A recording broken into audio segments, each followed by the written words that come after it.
Bismillahirrahmanirrahim. Assalamu alaikum.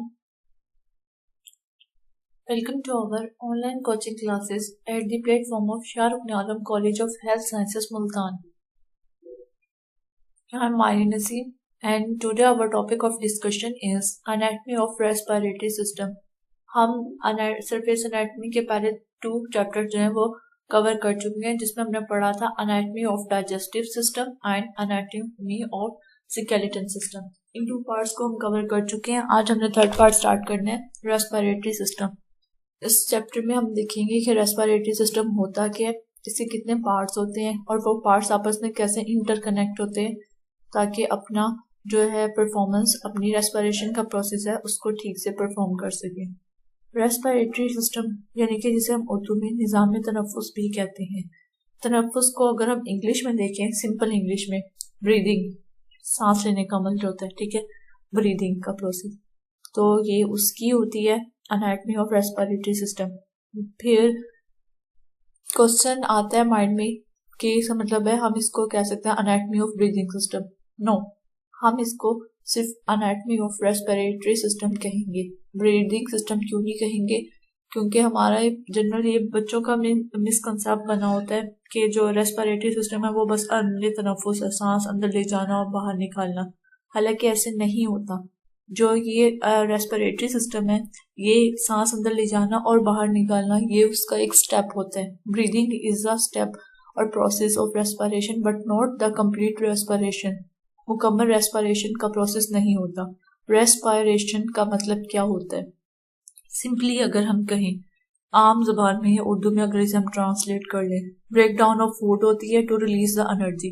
जो हमारी खुराक होती है, ठीक है, डाइजेस्टिव सिस्टम में हम लोगों ने देखा था डिफरेंट पार्ट्स इन्वॉल्व होते हैं, जो वो क्या करते हैं, खुराक को डाइजेस्ट करते हैं, मतलब हजम करते हैं। लेकिन अब खुराक हजम हो चुकी है, ठीक है, अब हमें और खून में जज्ब भी हो गई, लेकिन हमें खुराक से बेसिकली चाहिए क्या होती है? हमें एनर्जी चाहिए होती है। हमारे सेल्स को खुराक की जरूरत क्यों होती है? क्योंकि हमने उधर से एनर्जी लेनी होती है, ठीक है, जिसम में एब्जॉर्ब हो गई यानी कि जज्ब होगी खुराक। अब उधर से एनर्जी कैसे मिलेगी? ठीक है, तो उसकी जो ब्रेक डाउन होती है ऑक्सीजन की प्रेजेंस में खुराक की, ठीक है, यानी कि तोड़ते हैं ताकि असल जो चीज है, हमें एनर्जी चाहिए, वो मिले। उस प्रोसेस को हम रेस्पिरेशन कहते हैं, ठीक है। सिंपल उर्दू में हम कह सकते हैं कि खुराक की तोड़ फोड़ जो हम करते हैं ताकि उसे एनर्जी मिल सके, उस प्रोसेस को हम रेस्पिरेशन कहते हैं, ठीक है। अब रेस्पिरेशन का सांस लेने से क्या जो है वो ताल्लुक है, कि मैं आपको आगे एक दफा पहले रेस्पिरेटरी सिस्टम होता क्या, इसके पार्ट्स पढ़ा देती हूँ ताकि आप लोगों को फिर ये आसानी से समझ आ जाए, और ये भी इस सवाल का जवाब भी आपको वीडियो क्लास में, लेक्चर क्लास में मिल जाएगा कि रेस्पिरेटरी सिस्टम को हम ब्रीदिंग सिस्टम क्यों नहीं कहते हैं, just it called respiratory system, ठीक है। सिंपल अगर देखें तो रेस्पिरेशन को हम कहते हैं break down of food to release energy. Respiration and breathing में क्या प्रोसेस होता है? ब्रीदिंग जो सांस लेने का अमल होता है, उसमें हम क्या कर रहे होते हैं, सांस को अंदर और बाहर लेके जा रहे होते हैं, ठीक है। अंदर ले जाने को कहते हैं इनहेलेशन। इन का मतलब बस अंदर, हिलेशन ले जाना, ठीक है। आउटसाइड जो हम लेकर आते हैं उसको एक्सिलेशन कहते हैं, ठीक है। मूवमेंट ऑफ गैसेस इनसाइड और आउटसाइड ऑफ द बॉडी, ठीक है। जब गैसेस की मूवमेंट हो रही होती है इनसाइड, अंदर की तरफ, और बाहर की तरफ, इनकी इनहेलेशन एंड एक्सिलेशन हो रहा होता है, इस प्रोसेस को हम कहते हैं ब्रीदिंग, सांस लेने का अमल। हवा में बहुत सी गैसेस मौजूद होती हैं, लेकिन जो हमें चाहिए होती है जस्ट कार्बन डाइऑक्साइड को हमें बाहर निकालना होता है और ऑक्सीजन को अंदर लेके जाना होता है। मैंने जो रेस्पिरेशन की हम लोगों ने भी डेफिनेशन पढ़ी है, उसमें जो फूड की ब्रेक डाउन हो रही होती है, ठीक है, वो ऑक्सीजन की मौजूदगी में होती है। ऑक्सीजन चाहिए होती है उसको तोड़ने के लिए, ठीक है। इस वजह से जो हवा से हमें सबसे ज्यादा चाहिए गैस, वो हमें है ऑक्सीजन। ऑक्सीजन को हमने अंदर लेके जाना है, और कार्बन डाइऑक्साइड जो है वेस्ट प्रोडक्ट बनता है, उसको हमने बाहर निकालना है, जो कि ब्रेक डाउन का प्रोसेस हो रहा होता है रेस्पिरेशन का, ठीक है, उसको बाहर निकालना है। इस प्रोसेस को कहते हैं ब्रीदिंग, यानी कि सांस लेना, गैसेस का अंदर ले जाना और बाहर जिस्म से निकालना क्या कहलाता है? ब्रीदिंग। ये एक्सचेंज ऑफ गैसेस भी से हम कहते हैं। इनहेलेशन अंदर ले जाना, एक्सहेलेशन बाहर निकालना। ऑक्सीजन को हम अंदर लेके जा रहे होते हैं, कार्बन डाइऑक्साइड को हम बाहर निकाल रहे होते हैं, ठीक है। अब देख लेते हैं कि पार्ट्स कौन कौन से होते हैं रेस्पिरेटरी सिस्टम के। Basically respiratory system consist following parts. सांस लेने के अमल में कहाँ से हम सांस लेना स्टार्ट करते हैं? बेसिकली देखा जाए तो जो हमारा है नाक से और मुंह से, ठीक है। ओरल कैविटी थोड़ी बहुत इन्वॉल्व होती है, बट जो बेसिक पार्ट होता है वो हमारा नोज या नेजल कैविटी होती है। सांस हम किसके जरिए ले रहे होते हैं? नाक से बेसिकली आ रहा होता है, लेकिन थोड़ा सा पोर्शन जो है वो हमारा माउथ पीस में परफॉर्म कर रहा होता है। नोज, फेरिंग्स जो है हमारा गला, ठीक है, जिसमें टेकिया पाया जाता था।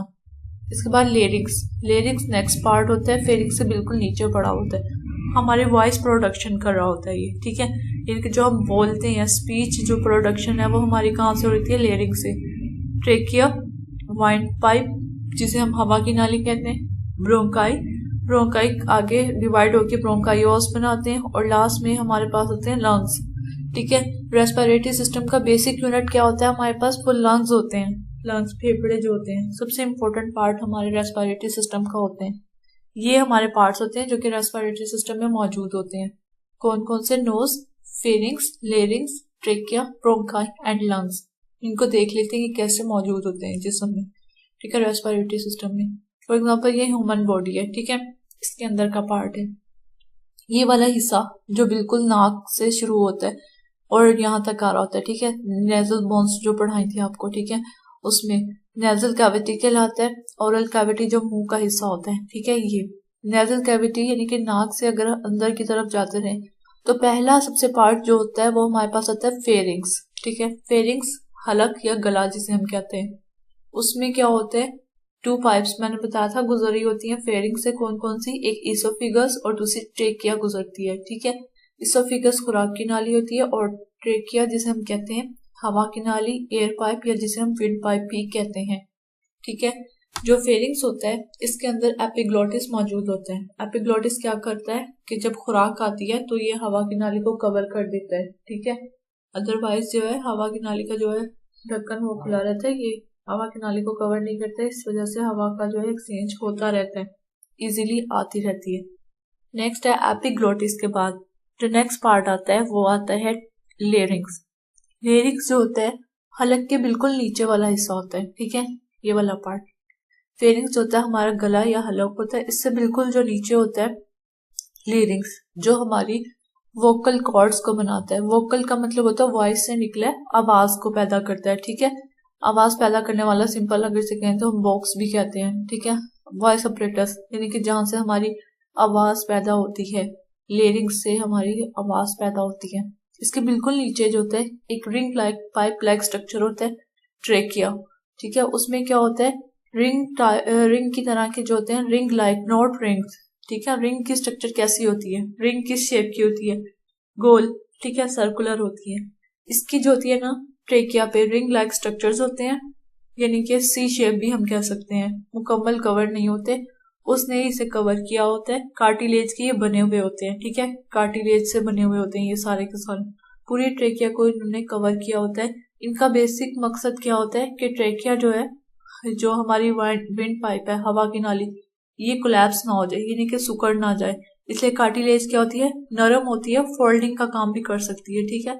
उसको सुकड़ने से बचाने के लिए हवा की नाली को, ताकि सांस लेने का अमल रुके ना, इसलिए ये जो होती है मौजूद होती है हमारी ट्रेकिया में और सपोर्ट करती है ट्रेकिया को ये बेसिकली, ठीक है, जो ये रिंग लाइक स्ट्रक्चर्स होती हैं। नेक्स्ट है इसके बाद जो हमारा आता है ट्रेकिया जो है नीचे जाके आगे फर्दर, ठीक है, यहाँ पे ब्रोंकाई में जो है वो तकसीम हो जाती है। ट्रेकिया के 2 ब्रोंकाई, ब्रोंकाई क्या होते हैं? आगे फर्दर, ठीक है, ब्रोंकाइओल्स में तकसीम हो जाते हैं। ब्रोंकाइओल्स जो होते हैं वो छोटे छोटे जो होती हैं स्ट्रक्चर्स होती हैं, जिनके आगे एयर सैक यानी कि हवा की थैलियां, जिन्हें हम एल्वियोलाई कहते हैं, वो मौजूद होती हैं। देखिए ये ट्रेकिया, ट्रेकिया के बाद ये वाला स्ट्रक्चर हम कह सकते हैं कि ब्रोंकाई है, ठीक है। ब्रोंकाई से आगे ये जो छोटे छोटे लाइन्स टाइप स्ट्रक्चर हैं, लाइन की तरह के हैं, ठीक है, ये जो होंगे ब्रोंकाइओल्स हो जाएंगे। और ये जो गोल गोल सर्कुलर नजर आ रहे हैं ये एयर सैक या जिन्हें हवा की थैलियां हम कहते हैं, यानी कि एल्वियोलाई, वो मौजूद होते हैं। एल्वियोलाई में क्या मौजूद होती हैं? ब्लड वेसल्स, खून की नालियां मौजूद होती हैं। अब हमारा जो डाइजेस्टिव सिस्टम है पहले इसका ये पार्ट देख लेते हैं, ठीक है। नेक्स्ट जो होता है इसके बाद हमारा जो लंग्स, अब आप सोच रहे होंगे कि लंग्स कहाँ मौजूद है इसमें। तो लंग्स बेसिकली जो हमारे ये ब्रोंकायोल्स, जहाँ पे ट्रैकिया डिवाइड हो जाता है आगे आगे, ठीक है, ब्रोंकायोल से और एल्वुलाई, ठीक है, ये सारे मिलके हमारा लंग्स बना रहे हैं, जो हमारे रेस्पिरेटरी सिस्टम का प्राइमरी यूनिट है। लंग्स के बिल्कुल नीचे ये हमारे पास जो होता है, अगर लंग्स के स्ट्रक्चर को देखें, ठीक है, इसके नीचे जो होता है ये डोम शेप्ड का जो होता है पार्ट, जिसे हम डायाफ्राम कहते हैं। डायाफ्राम क्या होता है? बेसिकली जो हमारे सीने का एरिया होता है, थोरैसिक कैविटी, ठीक है। थोरैसिक कैविटी में कौन कौन से पार्ट आते हैं, जो हमारे, मैंने आप लोगों को स्केलेटन सिस्टम के जो वर्टिब्रल कॉलम पढ़ाया था उसमें बताया था कि थोरैसिक कैविटी में हमारा चेस्ट रीजन आता है, स्टर्नम जो हमारी चेस्ट बोन है या ब्रेस्ट बोन जिसे हम कहते हैं, ये आती है। वर्टिब्रल कॉलम आता है, ये वाला सारा पार्ट, और रिब्स वगैरह ये आते हैं, ठीक है। इसका बेसिकली डायफ्राम का ये मकसद होता है कि ये हमारे जो थोरैसिक कैविटी है इसको एब्डोमिनल कैविटी से, यानी कि हम कह सकते हैं कि जो हमारा सीने वाला हिस्सा है उसको नीचे वाला जो हमारा स्टमक है और उन वाले हिस्सों से अलग करता है, ठीक है। ये वाला भी बेसिकली मसल की तरह का ही होता है, और इसका बेसिक मकसद भी क्या होता है? कंट्रैक्शन और रिलैक्सेशन। जब ये कंट्रैक्ट और रिलैक्स करता है तो फेफड़ों को, ये जिसके ऊपर बिल्कुल लंग्स मौजूद होते हैं, उनको स्पेस करता है। तो जब स्पेस मिलती है तो फेफड़े जो है सुकड़ते फैलते हैं, जिसकी वजह से हवा जो है अंदर आती है और बाहर जा रही होती है, ठीक है। ये हम फिजियोलॉजी में डिटेल से पढ़ेंगे कि कैसे आती है हवा, और मतलब कैसे कैसे ये फैलता है और कैसे सुकड़ते हैं। बाकी ये जो साइड पे स्ट्रक्चर्स नजर आ रहे हैं, ये रिब्स होती हैं, पसलियां, ठीक है, थोड़ी सी साथ में निकली हुई होती हैं। इनके दरमियान में इंटरकोस्टल मसल्स होते हैं, जो इसको वर्टिब्रल कॉलम से पीछे की तरफ जोड़ रहे होते हैं ताकि इनको सहारा मिल सके। और इन पसलियों का और रिब्स का बेसिक मकसद क्या होता है? ये हमारे जो लंग्स होते हैं बहुत डेलिकेट होते हैं, बहुत नाजुक होते हैं। इनकी हिफाजत के लिए अल्लाह ताला ने इनको जो है वो कवर करके रखा हुआ होता है, ठीक है। और एक चीज और है इम्पोर्टेंट, जो ये लंग्स का स्ट्रक्चर होता है, ठीक है, इसमें जो होता है ना, जो लेफ्ट किडनी होता है, लेफ्ट जो लंग होता है, ठीक है, उसमें थोड़ा सा इस तरह से कर्व सा होता है। क्यों होता है? क्योंकि यहाँ हार्ट पड़ा होता है, हमारा दिल पड़ा हुआ होता है, ठीक है, जिसकी वजह से ये थोड़ा सा साइड पे होता है, जबकि राइट जो होता है हमारा वो बिल्कुल ठीक होता है। इसके अलावा इसमें लोब्स भी पाए जा रहे होते हैं, उसको मैं फिर आपको दिखाती हूँ एक और फिगर, उसमें से आपको समझ आ जाएगा कि लोब्स कहाँ मौजूद होते हैं, जो हमारे लंग्स होते हैं उनमें। ये वाला स्ट्रक्चर देखिए, ये डायग्राम अगर देखें, ठीक है, ये जैसे हमारे जो है लंग्स वाला पार्ट आ जाता है, ठीक है। इसमें ये देखें, इसमें जो है हमारे पास जो लेफ्ट जो लंग होता है, ठीक है, जो इसमें हमारे पास 2 लोब्स होते हैं। जस्ट आपको एक लाइन यहाँ पे नजर आ रही होगी, लोब्स ये इस तरह से लाइन जो होती है 2 हिस्सों में से डिवाइड कर रहे हैं, ठीक है। लोब 2 होते हैं इस वाले में, जो हमारा लेफ्ट लंग होता है, ठीक है, बायां लंग फेफड़ा, ठीक है। जो दायां होता है उसमें कितने होते हैं? बेसिकली 3 होते हैं, 3 हिस्से बन रहे होते हैं, ठीक है। 2 लाइन्स होती हैं, 1 2 3 लाइन्स डिवाइड होके कितने लोब्स बना रही हैं? 3। एक पार्ट को लोब कहते हैं, ठीक है। जो लेफ्ट लंग है, बायां जो है हमारा फेफड़ा, उसमें 2 जो होते हैं वो लोब्स होते हैं, और जो ये वाला पार्ट है, ठीक है, इसमें राइट वाला पार्ट हमारा राइट लंग होता है, उसमें 3 लोब्स होते हैं। डायफ्राम ये आ गया। अगर हम देखें कि रेस्पिरेशन का प्रोसेस हो कैसे रहा होता है, ठीक है, यानी कि कैसे कैसे जो होती है सारी हवा अंदर आ रही होती है और ऑक्सीजन बाहर जा रही होती है, और खून में जो है वो ऑक्सीजन जा रही होती है। बेसिकली होता है ऐसे, जब हम सांस लेते हैं, ठीक है, नाक के जरिए और मुंह के जरिए हवा जो है नेजल कैविटी और ओरल कैविटी से होती हुई गुजरती है फेरिंक्स में। फेरिंक्स जो है इसमें मौजूद होता है एपिग्लोटिस, जो वो तो जो होता है माइनर होता है, ठीक है। फेरिंक्स और एपिग्लोटिस सिर्फ जो खुराक की नाली होती है उस टाइम कवर करता है, जब उसके ऊपर मौजूद रहता है, ठीक है। हवा की नाली को सिर्फ उस वक्त कवर करता है जब हम खुराक ले रहे होते हैं। नेक्स्ट जो है हवा, जब हम हवा दाखिल करते हैं अपने अंदर, यानी कि सांस को अंदर लेकर जाते हैं, तो नाक और मुंह से होती हुई हवा जो है वो हमारे फेरिंक्स में यानी कि गले में से गुजरती है, ठीक है। यहाँ से लेरिक्स में से जाती है। नेक्स्ट पार्ट जो लेरिक्स होता है, जो कि हमारा वोकल कॉर्ड होता है, जहाँ से हमारी आवाज पैदा होती है, यहाँ से गुजर के ट्रेकिया, ठीक है, ट्रेकिया में जाती है। ट्रेकिया जो होती है ये वाले रिंग लाइक स्ट्रक्चर्स कार्टिलेज से बनी हुई होती है, ठीक है, जिसे हवा की नाली कहते हैं। यहाँ पे आके ये हो जाती है, तो इसके आगे इसोफिगस पड़ी होती है, वैसे पीछे जो होती है वो ट्रेकिया मौजूद होती है। ठीक है, ये कार्टिलेज से बनी होती है और ये इसे कोलैप्स होने से बचाती है, इसलिए इसका स्ट्रक्चर ऐसे होते हैं। ठीक है, तो ये आगे कन्वर्ट होके ब्रोंकिया, जो ट्रेकिया है वो आगे ब्रोंकियोस में ब्रोंकिया में आ जाती है। ब्रोंकिया जो होते हैं वो आगे ये छोटी छोटी साख्तें बनाते हैं जिन्हें हम ब्रोंकियोस कहते हैं। ब्रोंकियोस के आगे ये जो इस तरह के पार्ट्स हैं, ठीक है, जैसे आपको प्रीवियस डायग्राम में दिखाया था, जो गोल स्ट्रक्चर्स होती हैं सपोज, ठीक है, इस तरह के जो इनके बिल्कुल एंड्स हैं, सिरे हैं, ठीक है, ये एल्विलाई कहलाती हैं, जिन्हें हम कहते हैं एयर सैक या हवा की थैलियां। ठीक है, ये क्या करती हैं, खून में जाके, ये इनमें ब्लड कैपिलरीज होती हैं, खून की नालियां होती हैं। ठीक है, एल्विलाई में एल्विलाई क्या करती हैं, जैसे ही हम यहाँ से लेते हैं नाक के जरिए सांस, तो हवा जो है फेरिंग्स और लेरिंग्स से होती हुई ट्रेकिया में आती है, ट्रेकिया से गुजर के ब्रोंकियाई में आती है, ब्रोंकियाई जो है वो डिवाइड होके हमारे पास ब्रोंकियोल्स में बनाते हैं। ब्रोंकियोल्स क्या होते हैं, पूरे लंग्स में फैले हुए होते हैं। ठीक है, लेफ्ट एंड राइट में सेपरेट सेपरेट, दाएं और बाएं फेफड़े में भी फैले हुए होते हैं। ये आगे एल्वियोलाई तक हवा को पहुंचा रहे होते हैं। एल्वियोलाई जो होती है, यहाँ जाके हवा जमा हो जाती है, इकट्ठी हो जाती है। ठीक है, क्या होता है, एल्वियोलाई में खून की जो होती है वो ब्लड वेसल्स होती हैं, डायरेक्ट एल्वियोलाई का कनेक्शन ब्लड के साथ होता है। यहाँ पे क्या करती है एल्वियोलाई, ऑक्सीजन जो हम अंदर लेकर आ रहे हैं, ठीक है, एल्वियोलाई उस ऑक्सीजन को खून में मिला देती है। ठीक है, अब ये फेफड़ों के पास, फेफड़ों ने ऑक्सीजन दे दी है खून को। ठीक है, खून को कौन पंप करता है, हमारा हार्ट पंप करता है। ठीक है, जब ऑक्सीजन खून में आ जाती है तो उसके बाद दिल से होती हुई जिस्म के बाकी हिस्सों में चली जाती है। ठीक है, इस तरह से ये वर्किंग हो रही होती है। अब इसकी डिवीजन देख लेते हैं कि रेस्पिरेटरी सिस्टम को हम किन किन पार्ट्स में डिवाइड करते हैं और कौन कौन से हैं। Respiratory system is divided into two parts, upper respiratory tract and lower respiratory tract. ऊपर वाला रेस्पिरेटरी ट्रैक्ट एंड लोअर वाला, ठीक है, नीचे वाला, नीचे वाला जो होता है हिस्सा। अब अपर वाला क्या होता है, ठीक है, पहले अपर रेस्पिरेटरी ट्रैक्ट को हम देख लेते हैं। The upper respiratory tract is consist of the nose, pharynx and associated structure. जो ऊपर वाला रेस्पिरेटरी ट्रैक होता है वो मुश्तमिल होता है नाक पे, फेरिंग्स गला, और एसोसिएटेड इनके साथ जो उसके स्ट्रक्चर्स होते हैं उनको कहते हैं। ठीक है, एपिग्लोटस टाइप हो गया, ये सारे इसमें अपर रेस्पिरेटरी ट्रैक में आएंगे। इनके ऊपर वाला जो रेस्पिरेशन का हिस्सा है, नोज एंड नेजल कैविटी हो गई, ओरल कैविटी, ये सारे अपर रेस्पिरेटरी ट्रैक में आते हैं।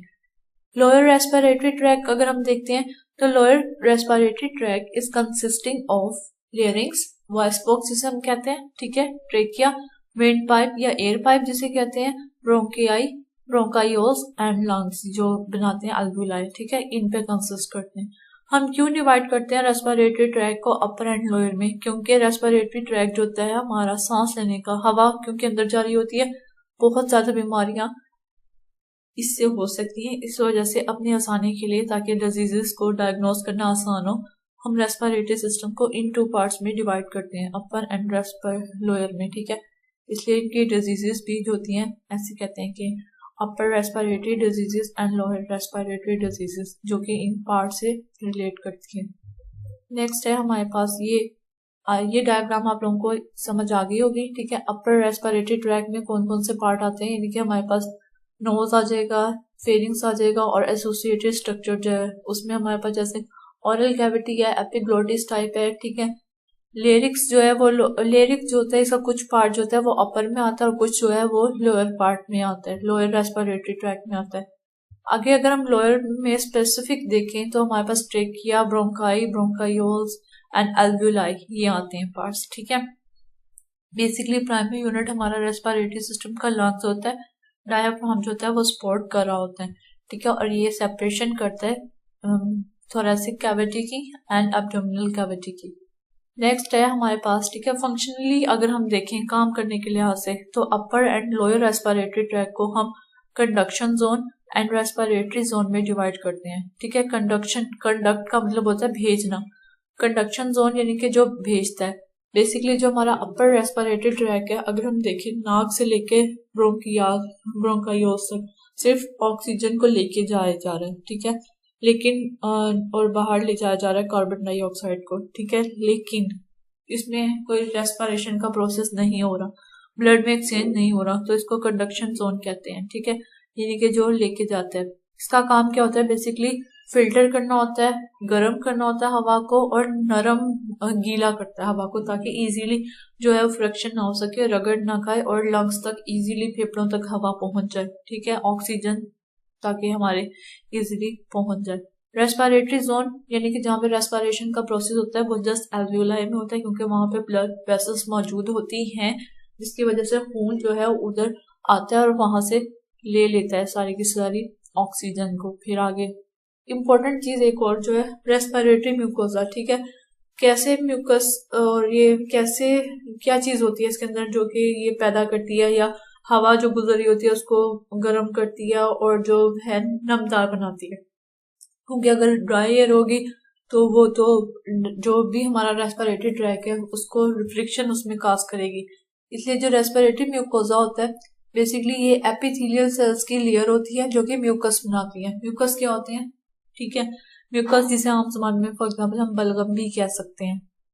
क्यों ये बनती है हमारे उसमें, जैसे हम हवा को अंदर लेके जा रहे होते हैं तो हमारे नोज में छोटे छोटे हेयर्स होते हैं, ठीक है, उनका बेसिकली काम क्या होता है, जो हमारी बाहर से आने वाली हवा होती है उसमें जो डस्ट और पार्टिकल्स और माइक्रो ऑर्गेनिज्म जरासीम वगैरह पैदा होते हैं, ठीक है, उसको साफ सुथरा करना, पोल्यूशन से पाक करना।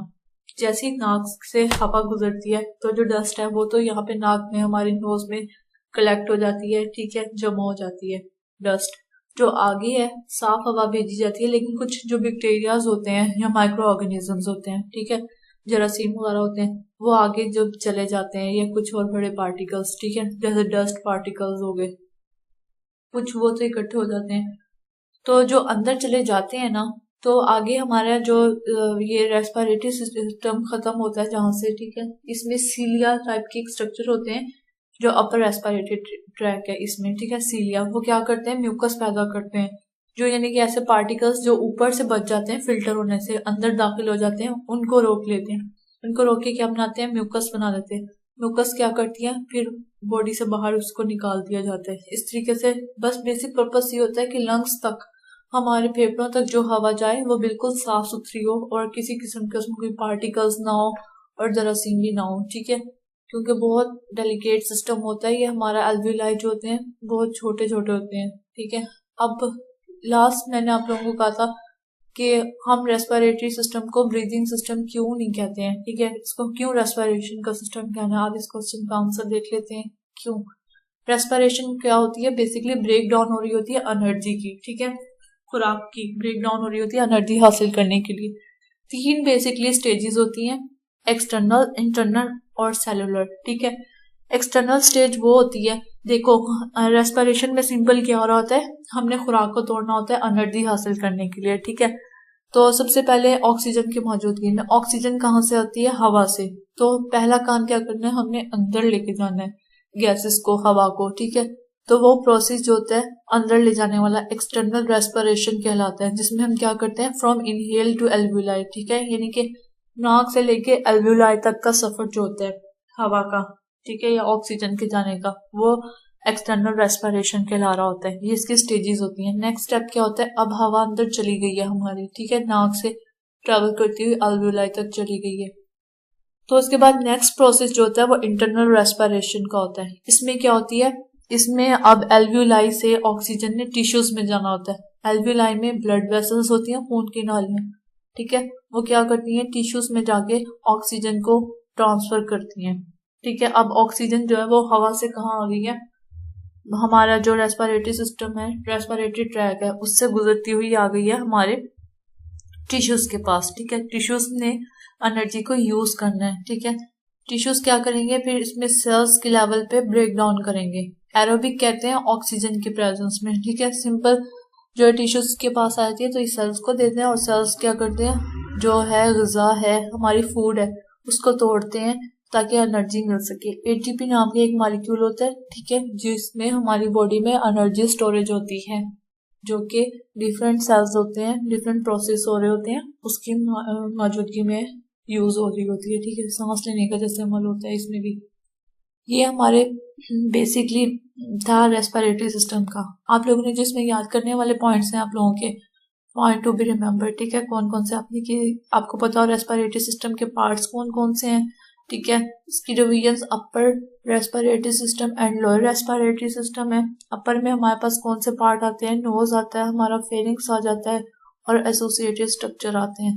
और जो लोअर पार्ट्स हैं उसमें हमारे पास आता है, कौन कौन से आते हैं, लेरिंग्स आ जाता है उसमें, ठीक है। ट्रेकिया, ब्रोंकियाई आ जाते हैं, ब्रोंकायोल्स आ जाते हैं, और जो है हमारे एल्वियोलाई, ये हमारे लोअर रेस्पिरेटरी ट्रैक्ट में आ जाते हैं, ठीक है। और उसके बाद जो हमने पढ़ना था नेक्स्ट जो है हमारा, इसकी देखी थी हमने कि कैसे कैसे जो है वो हवा मूव ऑन करती है, कैसे जा रही होती है, और ऑक्सीजन इस तरह आ रही होती है और कार्बन डाइऑक्साइड सेम इसी रास्ते से वापस जाती है।